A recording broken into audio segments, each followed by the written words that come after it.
Hello, I'm Javier Harkeen, and this is Harking Back, a podcast about the pop culture of a lifetime. Whose life? Mine. I'm going back through every year I've been alive and finding out what was going on in that year. This week we're looking at 2005. I was 23 in 2005. What were you doing in 2005? When I look back at 2005, I think the biggest thing that happened that year was I met my wife. Met my wife Annie in 2005. How did we meet? Well, she was doing a play at university. I had left university. However, in that play that she was doing, it was an original musical written by some friends of mine, and they had a fight scene in there. And I had been doing some fight choreography for some other plays at that time, and they said to Rob, the director, said, if you've got a fight and you're looking for a choreographer, you should talk to Javier. And he did. He talked to me about that.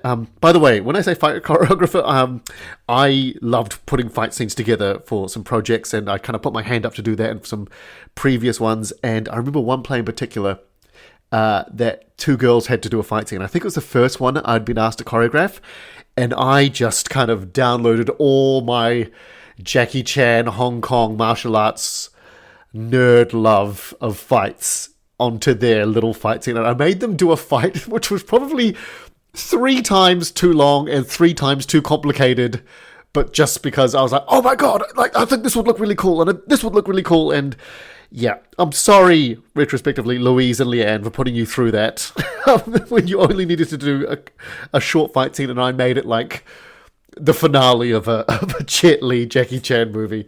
So sorry about that. Anyway, so this friend had written this original musical that Annie was in, and he's telling me about, we go for coffee because he wants to tell me about the show, and Rob was really passionate about this, and that was really infectious.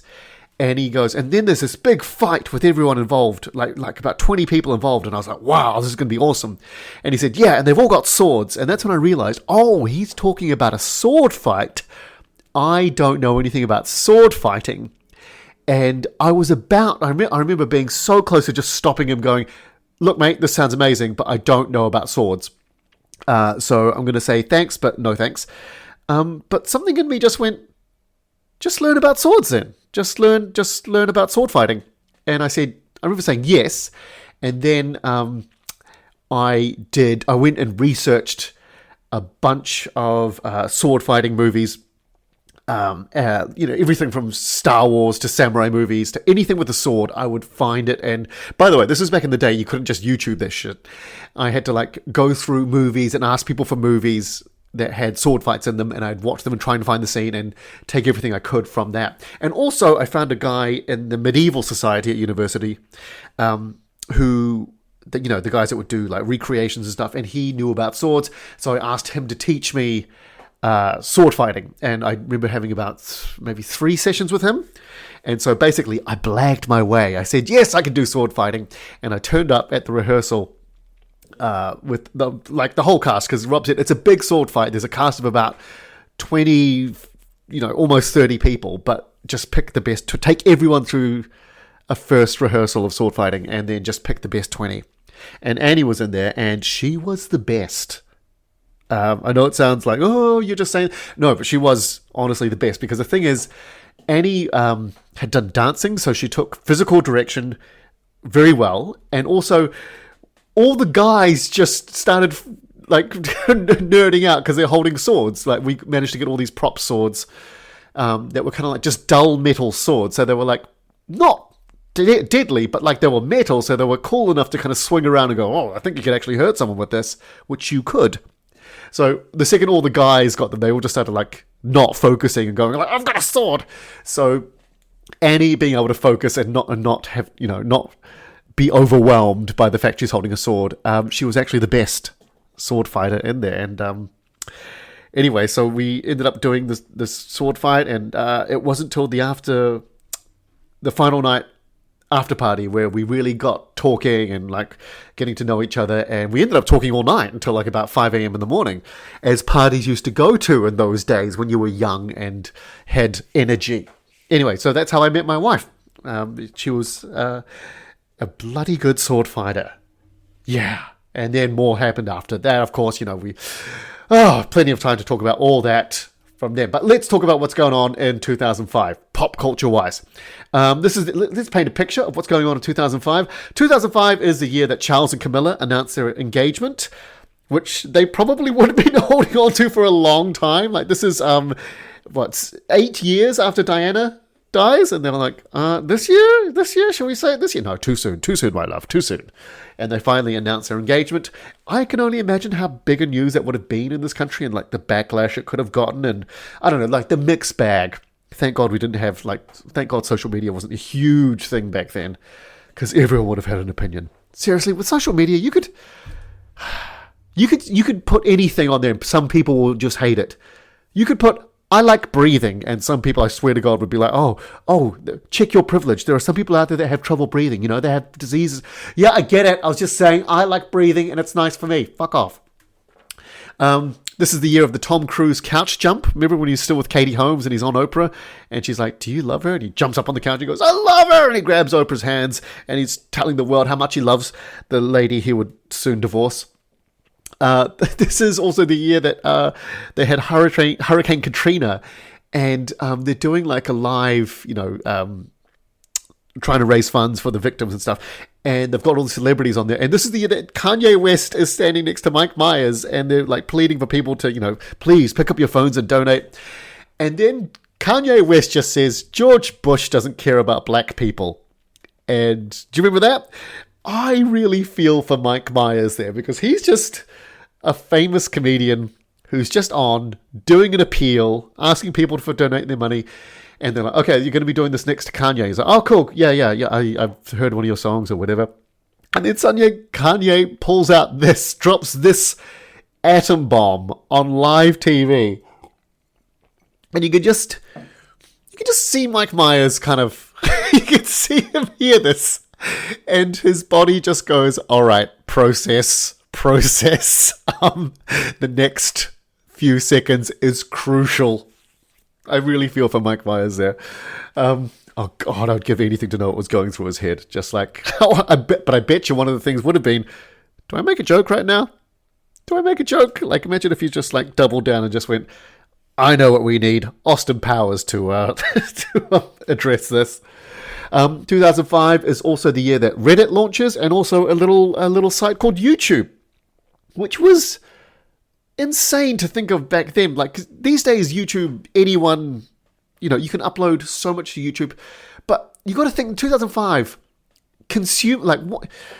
watching video online was so much more data. And this is still back in the day when you would pay for data plans. Like, once you'd used up your data, that was it. And it wasn't a lot. And so if you were watching, oh God, I haven't thought about this in years, but the fact that if you were about to watch a video, you would consciously think, okay, this is going to be a lot from my data plan. Do I want to do this? Right? Just to watch like a YouTube video. Can you imagine that these days? No one gives a shit. And also, to upload a video to YouTube would have been quite taxing. Like, it's nowhere near as easy as just like, on your phone, you just click, upload, boom. You had to like either digitize your footage. I think digital cameras were a thing, but still get that off your digital camera on your PC, dial up to the internet, upload this video to YouTube, which is a site like, what are you doing on there? No one knows it's a global phenomenon yet. Anyway, I'm just saying it was a huge thing for, the data that you would use that you don't really think about anymore now. Oh, those were the days. I think the very first video on YouTube was a guy uploading called Me at the Zoo, and this guy just standing in front of some llamas or something, and he's like, oh, here I am at the zoo. And it's funny how his cadence and his persona there is not that far off some people how they upload things now. Anyway, in TV, in 2005, The Office, the US version, launches after the huge success of The Office British one, which people forget is the original. There's a great interaction between Ricky Gervais and Steve Carell after The Office US has won some awards. Ricky Gervais is up there hosting as he does some awards show, and he's like, yeah, The Office, yeah, I wrote that. That's the British one. I don't think you guys realize that it was from me. And he sees Steve Carell in the front row. He goes, hey, Steve, yeah, you enjoying my success? Yeah? That Emmy you won? It's my Emmy. And he goes, give me my Emmy. Give me my Emmy. Steve, give me my Emmy. And he just keeps hounding him, and he goes down there, and Steve Carell's just straight-faced, just kind of like, I don't know what he's doing here. And Ricky goes down there, he's standing right over him, and then finally Steve Carell pulls out an Emmy from under his seat and gives it to Ricky. It was fucking brilliant. These are moments that should be broadcast. These are the ones that should go viral.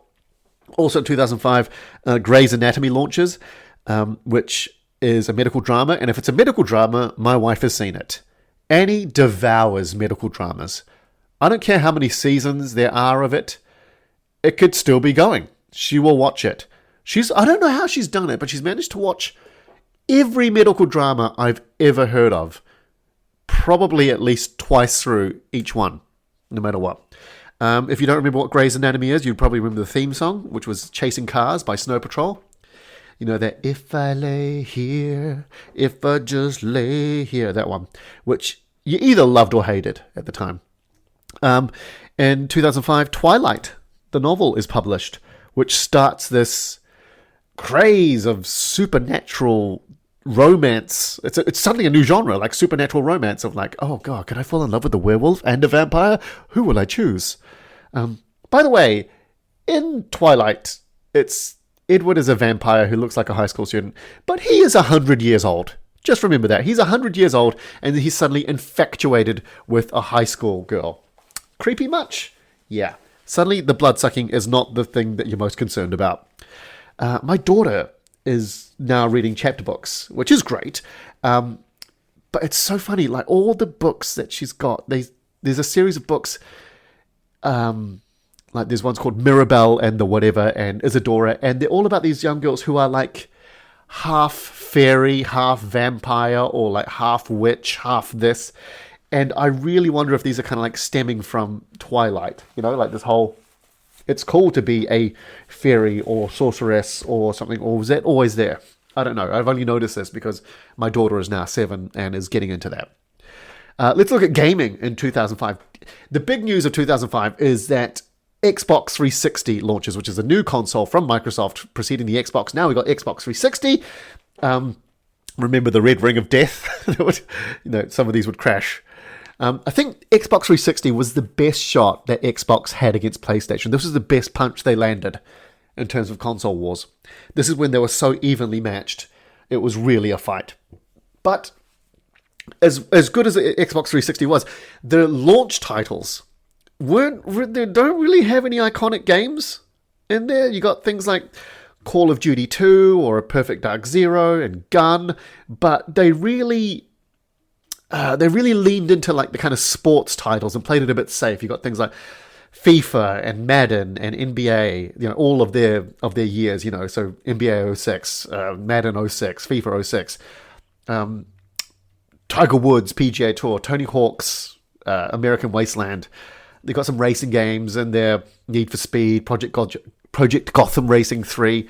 I mean, but it's just nothing in there is really like, I don't know, maybe just I'm not a fan of these games, but nothing in there is like, it's no like Gears of War or anything like that, which would come out, which is fantastic. And the best game on Xbox 360, if you ask me.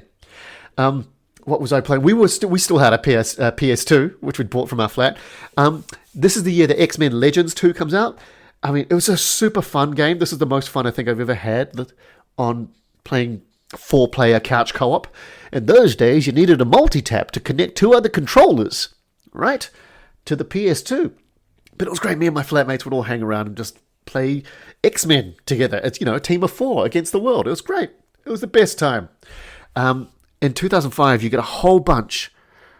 This is just a glut of movie tie-in games. And by and large, they're all crap. You know what it's like. A movie comes out and suddenly they just rush out a game. And that's why they suck, because they want to time a video game in time with the movie release.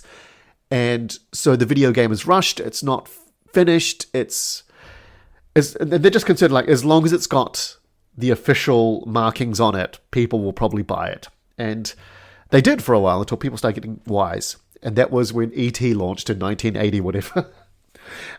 You got movie tie-in games this year, things like Fantastic Four, Matrix, The Path of Neo, Batman Begins, King Kong, Star Wars Episode 3, as well as some movie tie-in games which are decades too late, but I appreciate they still made them. Things like From Russia with Love and The Warriors, which apparently was quite good. That's the exception to the rule. A huge game that comes out in 2005, which I never played, but everyone raved about, was Shadow of the Colossus. And I think it's one of those, if you know, you know. And it's like, it's a Japanese developer, obviously, one that has pretty much no dialogue, and it's just all like the feeling and the journey, and at the end, like, who was the real monster? That sort of one. Game of the year for me in 2005 is God of War. The original God of War.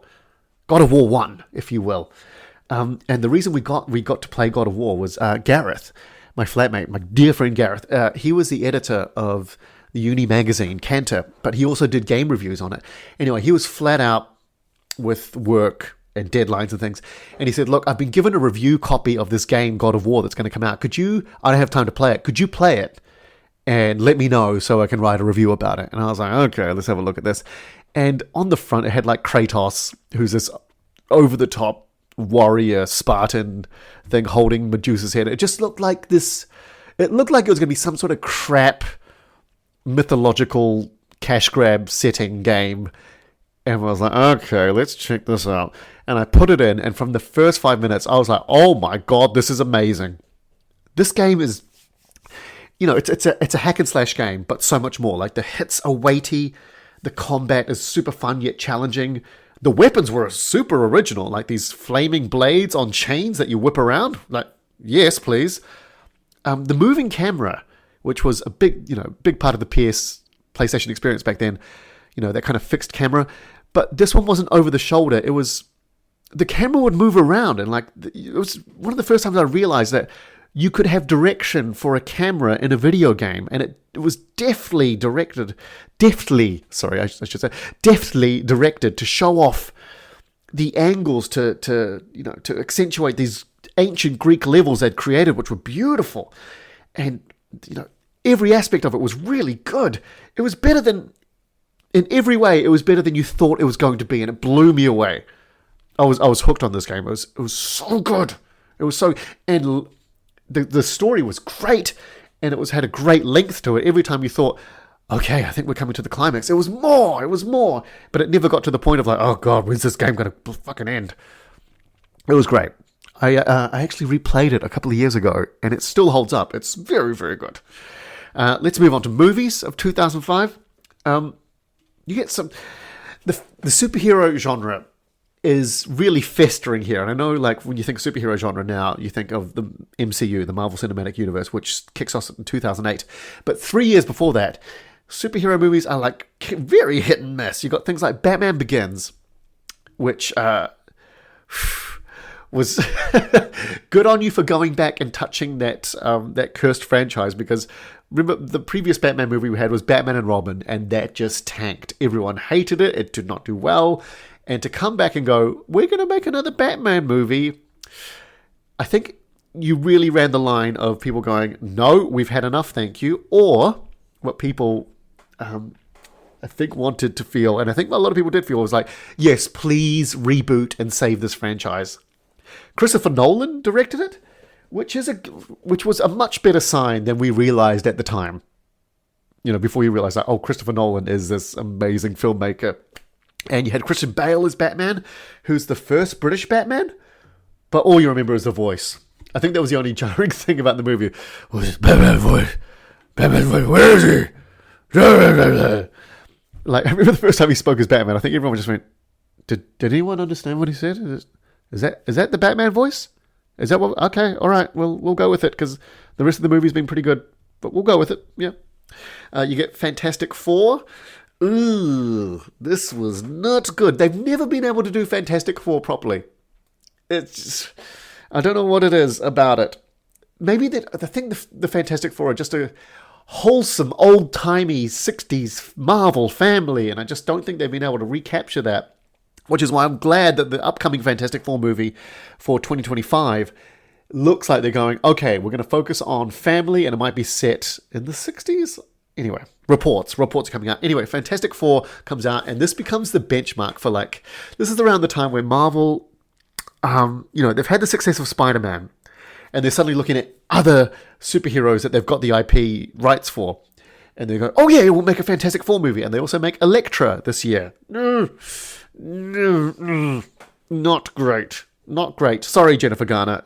I love the dedication and commitment you put into this, but no. Along the lines of movies that nerds would like, Doom comes out. Remember Doom? They made a movie about Doom, the film you totally forgot they made, and also forgot that it had The Rock, Carl Urban, and Rosamund Pike in it. Yeah, it was so forgettable. But the first-person scene in that was a great homage to the game, and it's really the best 5 minutes of the film worth watching. Go back and rewatch it, YouTube it. I'm sure they've got it. Isn't that great these days where just pretty much any scene from a movie you can think of, you chuck it into YouTube and you'll probably find it? How blessed are we? We don't deserve it. Wedding Crashers comes out in 2005, and I remember watching this, and there's a scene where he's at a wedding and he's making these guys crash weddings to like hit on girls, and so they've got all the best behavior tricks at weddings, and one of them is to be entertaining for the kids, and it's got Vince Vaughn making balloon animals for kids. And at the time, I was joining the Jesters, the improv troupe. We would also get corporate gigs where sometimes you had to, they wanted characters for a themed night, and you'd be like a meet and greet character or a roaming character. So I was getting this sort of feeling of, I will tell you about one of the worst ones at the end of this podcast. I'm going to make a note of it now. But anyway, I knew what it was like to be kind of in character or appeasing people and the requests they'd give you. And there's a scene in Wedding Crashers where Vince Vaughn's making balloon animals for these kids. And a kid comes up and goes, I want a bicycle. And Vince Vaughn goes, I'm a little tired, and also bicycle sounds a little bit. And the kid goes, make me a bicycle, clown. They totally nailed what it's like for the entitlement of some people dealing with the entertainment. And Vince Vaughn says, what did you say? And the kid goes, shut your mouth, funny man, and make it. And this is the closest I've ever been to wetting myself laughing. We were at a friend's house watching it, and I started laughing so hard. I almost wet myself, and also I laughed so hard I actually stopped breathing and could not start breathing again for about a minute. It was actually actively hurting my chest. I felt like I was drowning laughing at that scene so much. And also I'm crying laughing like people thought I was dying. I laughed so goddamn hard at that scene. If you don't know it, go watch it. I don't think you'll appreciate it as much as like someone who's dealt with people that just expect entertainment will do anything for me. But yes, it's good. 2005 also has The World's Fastest Indian, which was Anthony Hopkins playing Burt Munro, famous New Zealand speed demon. And Anthony Hopkins nails the New Zealand accent. I think this is the best New Zealand accent I've ever heard from someone that is not a New Zealand accent native speaker. Did I say native speaker? Yes, I said that. And not only a New Zealand accent, but a southern New Zealand accent.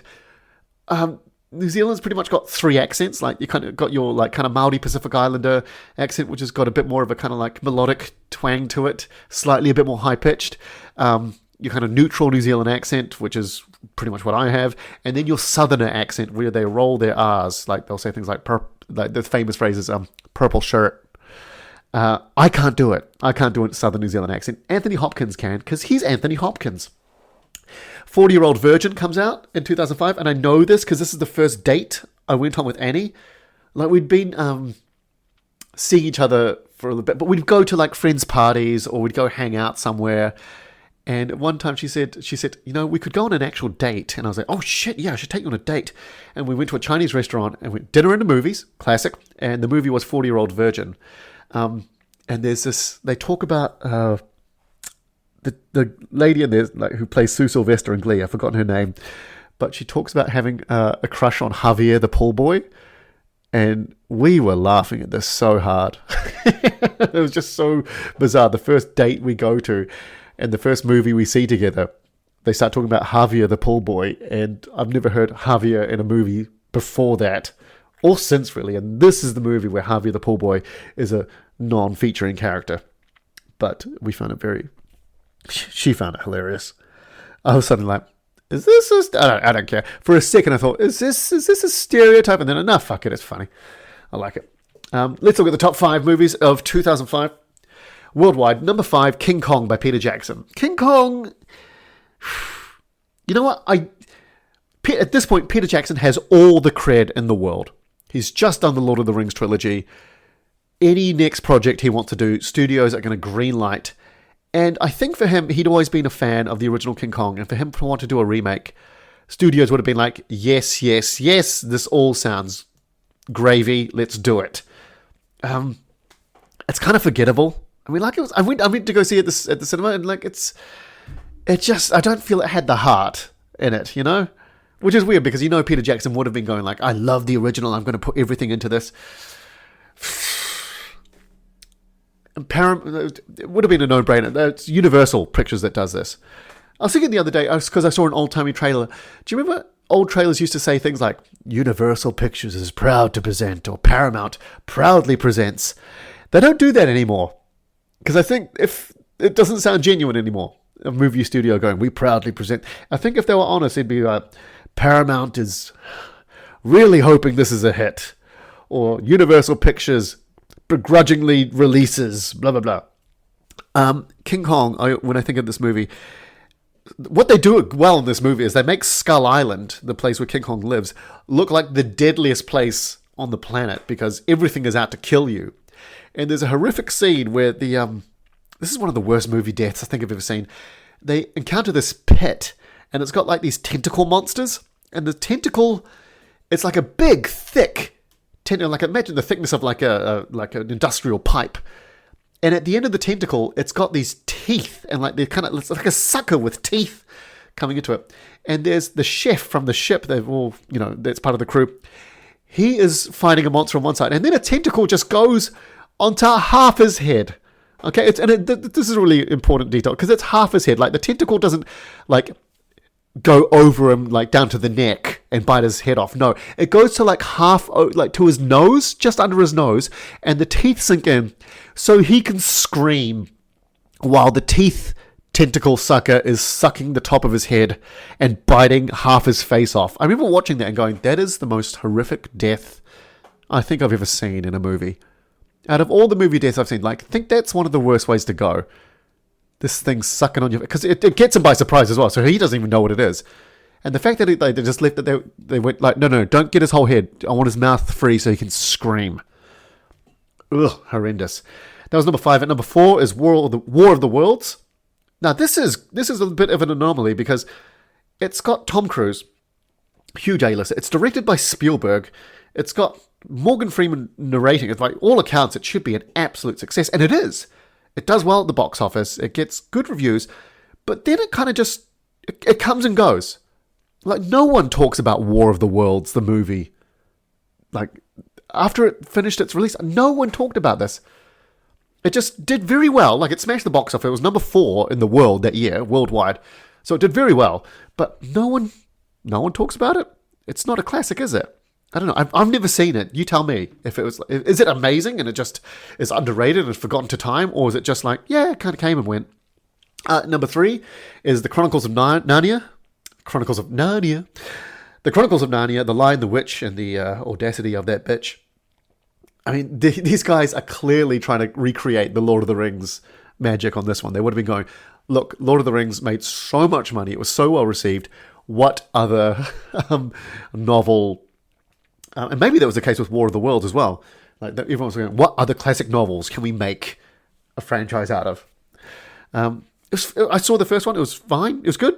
Yeah, but you could... It really felt like you were just trying to make Lord of the Rings. I think we were all maybe Lord of the Rings out. Maybe we were fantasy worlded out. Like, I don't need to see another anthropomorphic mythological creature brought to life, Like, I don't need hooves and hands at that point. Number 2 is not Lord of the Rings. See, we're all sick of it. Number 2 is Star Wars Episode 3.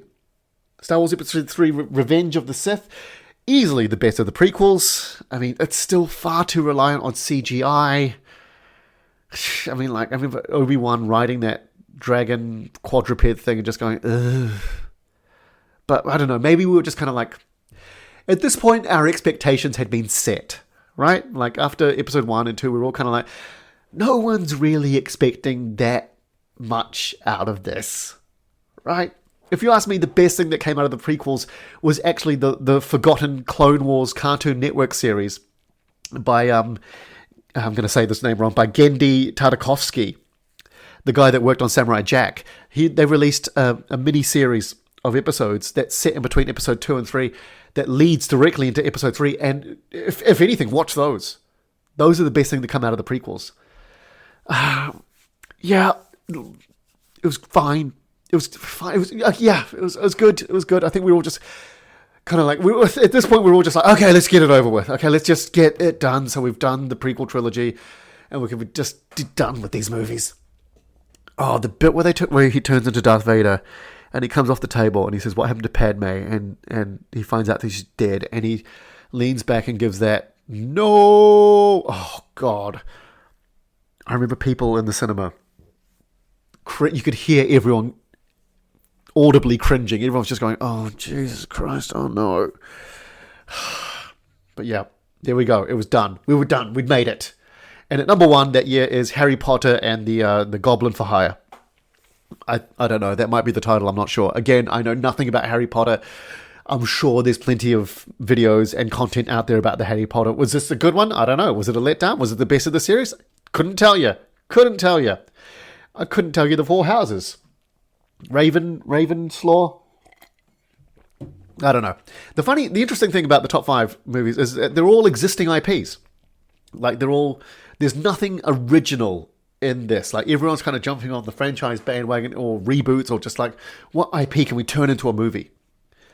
And I seem a bit hypocritical because for me, I'm going to talk about the movie of the year for me, which is Sin City that comes out in 2005. Oh, this takes the cake for 2005, if you ask me. And yes, it's based on a series of comics by Frank Miller. Frank Miller, who wrote Dark Knight Returns, one of the best Batman graphic novels you'll ever read. Why is Sin City so good? It's the most vivid black and white movie you'll see. That's the first thing I remember. Is it's so striking, the contrast and the visuals of it. It's oozing with character and attitude. From the very first 5 minutes of this movie, you know this world. It does such a great job of showing you this world very quickly. And when they show you this world, because it's very important for that, you know that this world is bleak and it's dark, and that morality in this world at best is a pendulum that swings, and it totally depends on what time you catch a character and what side they're going to be on. It modernizes the film noir genre, and it adds obscene levels of violence on top of that. And it's true to the source material. If you've read any Sin City comics, the visuals, the panels, they're recreated, what's the word I'm looking for here? True. They're honest and true to, oh God, what is the word I'm looking for here? They honor the source material very well. That's what I'm saying. The word's going to come to you in a second. And the fact that Sin City is 3 vignettes, 3 short stories rather than one big story, just only adds to the idea that this city is the main character. And it's just got lots of stories to share and tell you. I mean, talk about immersion. They did a sequel to this, but like it was a decade later, and it just nowhere near as good as the original. Like my favorite story in this one is that Yellow Bastard with Bruce Willis just being this cop that comes, old cop saving younger. It's so fantastic. If you haven't seen Sin City, go watch it. If you did watch it, go rewatch it and just appreciate how good it was, and that we had this in 2005. And like, yes, this is how you can make an IP pop onto the screen, like by being true to the source material, by giving a shit. Was it directed by Robert Rodriguez, I think? Movie of the year for me. Songs. Let's look at songs that come out in 2005. Let's paint a picture. One of the big songs of the year is Candy Shop by 50 Cent. I'll take you to the candy shop. I'll let you lick the lollipop. Whatever could this metaphor mean, Fitty? Other things that come out this year are Don't Ya by the Pussycat Dolls. I found out about the Pussycat Dolls. They started as a neo-burlesque troupe. And, they dance pretty provocatively. Oh, one of the things that made me laugh my ass off. I know this, I don't know, it might seem weird, but it caught me by surprise. They were doing like the MTV Awards or something, and Borat Sacha Baron Cohen's character Borat introduces him, and he says, "Ladies and ladies and gentlemen, please welcome international singing prostitutes, Pussycat Dolls." It was just so shocking, and I know it's the horrible thing to do, but my God, it was fucking funny. Other things that come out in 2005, Mr. Brightside by The Killers, which was so fresh and so needed. It just sounded like nothing I'd heard before, and I loved it. Beverly Hills by Weezer comes out. Drop It Like It's Hot by Snoop, Feet Pharrell. Sugar We're Going Down by Fall Out Boy, which I love, this song. I remember I've got a playlist of songs, I just sometimes say, like, hey, shuffle my playlist. And I think this song came on, and that's when I found out that Annie hates skater punk. She hates it. Feel Good Inc. by Gorillaz comes out this year. Gorillaz, crazy. It's a virtual band from the Blur frontman, Damon Albarn, and they rocked it. Gorillaz, like the band that doesn't exist, but does exist, if you know what I mean. Let's look at the top 5 of 2005. At number 5 is 1 2 Step by Ciara. Number 4, Since You've Been Gone by Kelly Clarkson. Is Kelly Clarkson the first and last Idol success story? I mean, she's regarded as an artist in her own right now. She got away with it, I think, because she was the first. Anyway, Since You've Been Gone comes out, it's a huge hit. I preferred Breakaway, if you're asking me. At number 3, Let Me Love You by Mario. I didn't know this song. I looked at it, and he looks like a young Chris Rock. And I thought, for a second, did Chris Rock have a very short R&B recording career? By the way, Let Me Love You is a phrase that I say sometimes that in my relationship with Annie. Sometimes Annie's not a big hugger. And sometimes I can tell she's flustered by things. And I'll go to give her a hug, and she's just like, oh, I don't feel like a hug. And I'll say, let me love you. I'll say it like that. I'll say, let me love you. And she'll be like, oh, get away. Because she gets very hot. If you hug her for too long, she's like, oh, it's too hot. Get off me. Because she's a strong, independent woman. Anyway, when I saw the title of that, Let Me Love You, it reminded me of like, oh, that's a phrase I say when I want to love her. When I want to annoy my wife with too much love. Number 2, Holla Back Girl by Gwen Stefani. You go, girl. Striking out on her own after No Doubt. She had attitude. I really think Gwen Stefani, like, is this unfair to say Gwen Stefani walked so that Lady Gaga could run? Or is it just unfair to compare those two? Like, Lady Gaga went up a huge notch in my book when I found out that she actually wrote her own songs as well. Because I think she came out with Poker Face first, and I just thought she was another, like, engineered pop star. But then I found out she actually wrote her own songs. I was like, oh, fuck yes. Good on you. At number 1, We Belong Together by Mariah Carey. Mariah Carey, I know, she's back. She's back. We left her in the 90s. She's back. The music video for this has the dude from Prison Break. And this is a single off Mariah Carey's album that came out that year called The Emancipation of Mimi. What a title for an album. Again, this isn't kind of an era. Sorry, this part of the podcast now, I realize for the next probably 10 years, it's probably going to have me talking about the top 5 songs and me not knowing much about them at all. Sorry, I mean, I kind of kept up with movies, but songs, I like I say, I got to my point of like, I think I've got my songs I like, and I'm going to not be actively searching out new songs. I'll tell you who has a great year in 2005. Green Day. Green Day comes out with singles, American Idiot, Wake Me Up When September Ends, Holiday, Boulevard of Broken Dreams, and Jesus of Suburbia, which is fantastic. I think Jesus of Suburbia is Green Day's own Bohemian Rhapsody. It's a 9-minute long song, I think, or around, it's a fucking long song. And I remember they tried to do a radio edit of about 5 minutes. And if you've listened to the original 9-minute one, if your attention spans can handle it, people of 2024, it's amazing. It's fantastic. And it goes through different phases. And that's why I feel like it's a bit like Bohemian Rhapsody. It tells a story. And like it just goes through different phases. I've said that. But then you listen to the 5-minute radio edit. And you're like, no, God, no, don't do that. Don't do that. And it makes you realize how director's cuts work. I mean, what I love about these singles that Green Day are dropping from this album is the clear evolution of the band here. Like they really take their more time on their songs, literally, and there are big political messages in this. Like American Idiot, When September Ends is very anti-war, and there's protest and reflection that you can feel in these songs. I say that released in 2005. The album released in 2004, but the last quarter, so really it's 2005, that all the singles as they kind of, periodically drop them. 2005 is really when this album is flying. Look at me analyze a band. Times Person of the Year is The Good Samaritans, which is the combined efforts of Bill and Melinda Gates and Bono. If you look at the Time magazine cover when they do the Person of the Year, it's got Bill and Melinda Gates and Bono all stand together, but it's got Bill Gates standing right next to Bono. And the more you look at this, the more you realize that Bono and Bill Gates are the polar opposites of each other, and it looks almost like it's like a quasi Freaky Friday movie poster where Bono and Bill Gates swap brains for a day. I would watch that movie. Professionally, what's happening with me? Let me come back to that story I was about to tell you about being a character. I remember we were hired to be, it was a new little wine bar that was opening, and they wanted us to be French characters. So one of us was like a mime. I was a French winemaker. And so I would go around with my terrible French accent and ask if people are enjoying the wine, right? Even though it sounds more German. And it was, the guy wanted us to roam. Like with a character roam, you go around in character, you just kind of interact with people and just do little bits here and there. And if they interact back, you stay a little bit longer. If they don't really want to play, you have a buy-in line.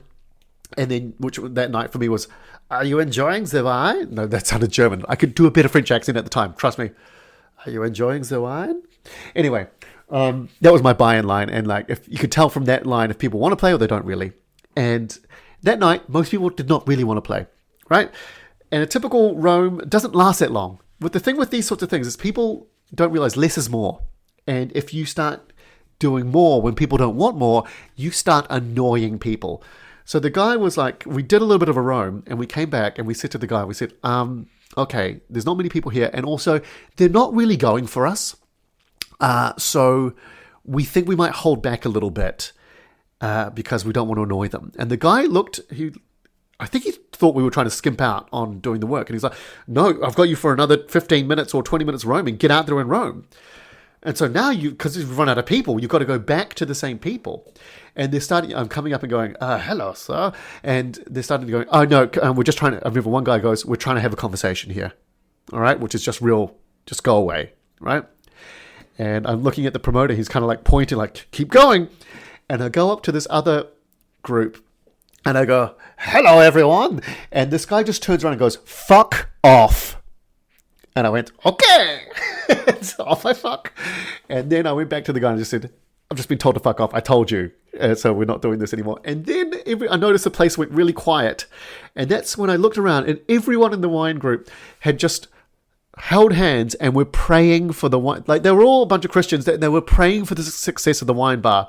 So I've just been told by a Christian to fuck off. Do you know how much you have to annoy a Christian to get them to tell you to fuck off? Anyway, that year I remember I was in the court jesters, the improv troupe, and there were two jesters I really looked up to and I was making friends with, Brendan and Dan, and they had a project that they wanted to get off the ground, an improv project, and they needed a third, and they asked me to be their third, and I was so flattered that they asked me. And the project was an improvised show called Pulp William, which was a Tarantino movie, but with Shakespearean themes and dialogue. So it would be improvising Shakespearean dialogue whilst having the tropes and kind of movie setup and settings of Tarantino movies. And we rehearsed, and oh my God, by the time this came around, by the time we'd been rehearsing this, we were able to improvise in Shakespearean type language and vernacular so easily. It's a muscle. You try to, if I tried to do it now, I'd fall flat on my face. But at the time, I was flexing. And we entered this show in the Dunedin Fringe. We were doing 3 nights. And I remember the first night, we were so nervous, all 3 of us. We were so nervous before the first show that we suddenly realized we hadn't eaten. And we thought, we better go get a little something to eat. And we were like, okay, well, something light though. We'll just get something light because we're not really that hungry, but we've got to get something in the belly. And we went to a sushi place, and we realized that none of us were really hungry. So we ordered a 6-pack of sushi between the 3 of us. 6 little pieces, which is normally not enough for one person. And we couldn't finish it. I think we all had like 1 piece of sushi and just were like so nervous we couldn't eat another piece of sushi. Couldn't finish 6 pieces of sushi between 3 of us. And the first night we had a lot of fun. It was great. I mean, like, the show needed work. We would eventually go on to do anyway, that's a story for another day. We would do this show again at the Court Theatre, but that's a story for another podcast. But I remember the first night, we had these prop guns, and we had an operator. Because it's an improvised show, we don't know when we're going to need certain sound effects. But what we had was some prop guns, and we said, if we're going to shoot the gun, right, the signal is, because we could point the guns at each other, but maybe we don't want to shoot. So we said to the operator, if we touch the gun to our head, right, that means the next time someone points a gun at someone, they're going to shoot, and we need the sound effect. Pfft. And I remember at the end of the show, I was going to shoot Dan or something, and I remember going, oh God, I've got to touch my gun to my head. And it was a heated moment, and I whacked the gun to my head so hard for the signal that it made my head bleed. So people watching this would have been seeing me like raving in Shakespearean dialogue and then whacking myself with, like, pistol whipping myself and then pointing the gun at Dan and blowing him away. And then it wasn't until the thing finished that I realized, like, I had a little trail of blood coming down my forehead because I'd whacked myself so hard. That's my commitment to the piece, okay? But it was amazing working with these guys and being asked to be part of their troupe, this little subgroup, and the Jesters. And it was the first time I'd ever been part of a production that we'd put on at a Fringe, like, it was the first time we'd been part of a show that'd been put on by ourselves, essentially. And it was amazing. It was infectious. It was great. It was stomach churning. Oh my God, we were so nervous. But it was something that I think you have to do if you want to progress. You got to do the shit that scares you. Oh, man. Right, I'm going to leave it there. Thank you so much for listening, everyone. I hope you had a good one. Thank you for listening to my ramblings yet again. I'm really enjoying this. I'm going to be taking a little break at the end of the year from the podcast. So maybe this one, I haven't decided when, but be expecting that. Anyway, guys, thank you very much for listening. I'll catch you later. Bye.